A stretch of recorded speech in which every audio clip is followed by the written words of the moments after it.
parler de la genèse de l'idée d'organiser ces assises de la fiscalité? Bien, la genèse, c'est très simple. C'est au cours d'une réunion de rédaction que l'idée a émergé.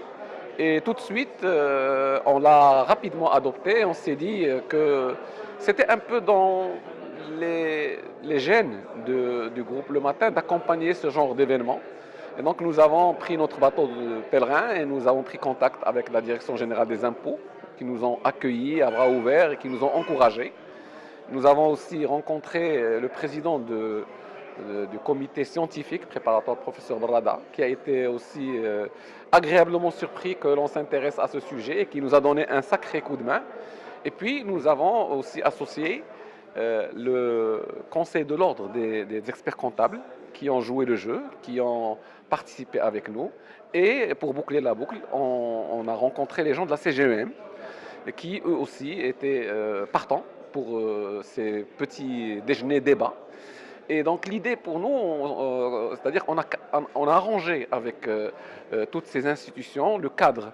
Et le cadre, tous disaient que ce n'était pas un endroit pour faire des lamentations, pour faire des requêtes sectorielles, corporatistes, mais plutôt pour regarder en quoi les enjeux de la fiscalité peuvent influencer ou peuvent contribuer à répondre aux questions pertinentes que nous nous posons aujourd'hui sur le modèle de développement économique, sur l'équité fiscale, sur la pression fiscale, sur le consentement à l'impôt.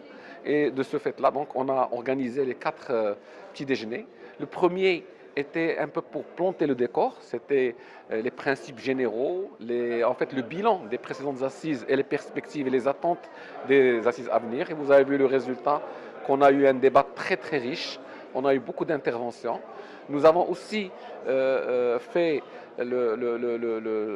disons, monter une plateforme et une landing page pour un suivi en temps réel et en live, en streaming par des internautes qui ont pu aussi interagir avec les panélistes. Et nous avons, pendant tout le débat, suivi le pouls des gens qui suivaient et relayé les questions.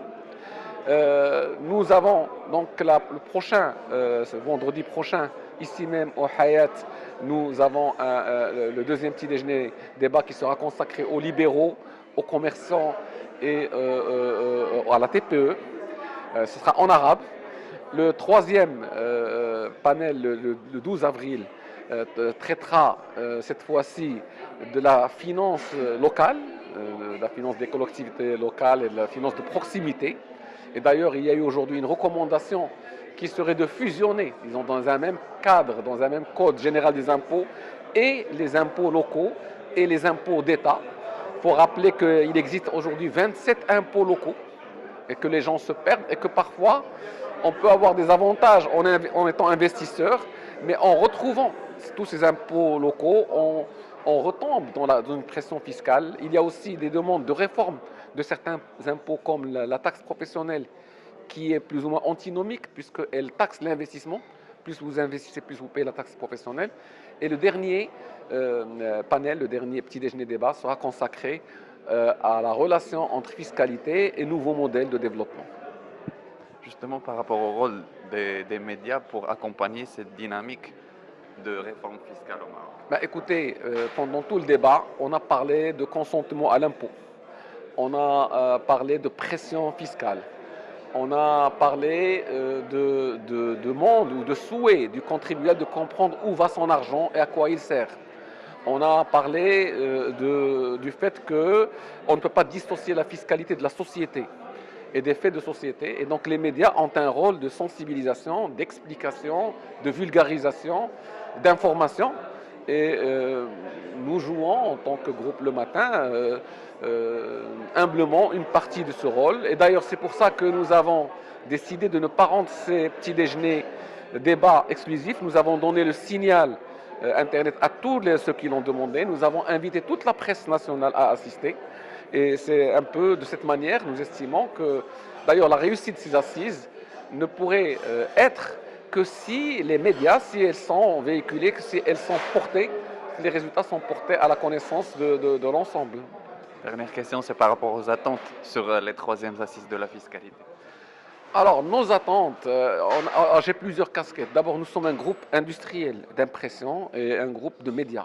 Nous avons aussi donc des attentes en tant qu'opérateur, en tant qu'entreprise, des assises visant effectivement la transparence, l'équité, la compréhension des secteurs en difficulté, les mesures d'accompagnement.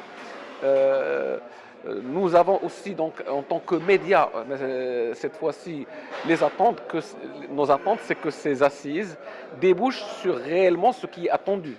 Quand vous regardez la note, la note de cadrage, on parle d'équité fiscale, on parle de réforme de l'impôt, on parle d'une proposition d'un projet de loi cadre qui va régir les aspects fiscaux sur les 10 années à venir, en liaison avec le nouveau modèle de développement, et surtout, on va enlever l'incertitude que vivent les investisseurs et les contribuables chaque année avec une loi de finances, avec des problèmes d'interprétation, puisque aujourd'hui, on a dit quelque part que la DGI était jugée partie, et donc tout ça, ce sont les attentes de ces assises.